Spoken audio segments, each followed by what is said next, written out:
ایک آدمی پٹھان سے بولا، خان صاحب میں نے کل آپ کو فون کیا، آپ نے اٹھایا کیوں نہیں؟ پٹھان: کیوں اٹھاتا؟ یہ جو تم نے 30 روپے دے کر گانا لگوایا ہے وہ تیرا باپ سنے گا؟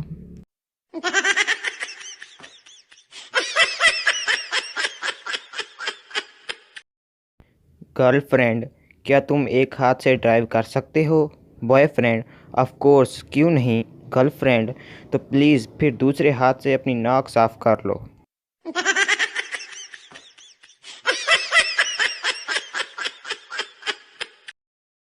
ایک آدمی کے سر پر بال کہیں کہیں تھے، چاند لڑکے اس کے پیچھے آ رہے تھے۔ ان میں سے ایک بولا، ان صاحب نے تو سر پر گھاس اگا رکھی ہے۔ یہ سن کر وہ صاحب بولے، تبھی تو گدھے میرے پیچھے آ رہے ہیں۔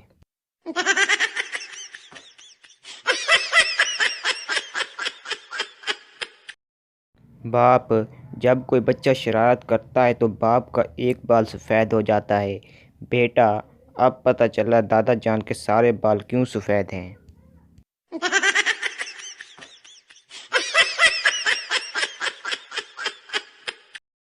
بچہ: مما مجھے دکان سے پٹاخے لینے ہیں۔ ماں: بیٹا یہ دکان نہیں، گرلز ہاسٹل ہے۔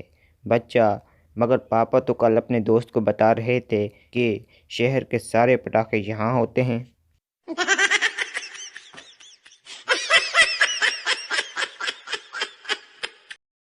عارف: تم آج کل کیا کام کر رہے ہو؟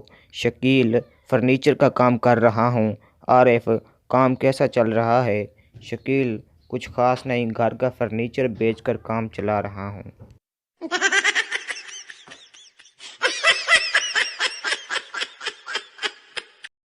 ڈاکٹر: اچھی صحت کے لیے ضروری ہے کہ آپ پھلوں کے ساتھ ان کے چھلکے بھی کھا لیا کریں۔ ویسے آپ کا پسندیدہ پھل کون سا ہے؟ مریض: جناب ناریل۔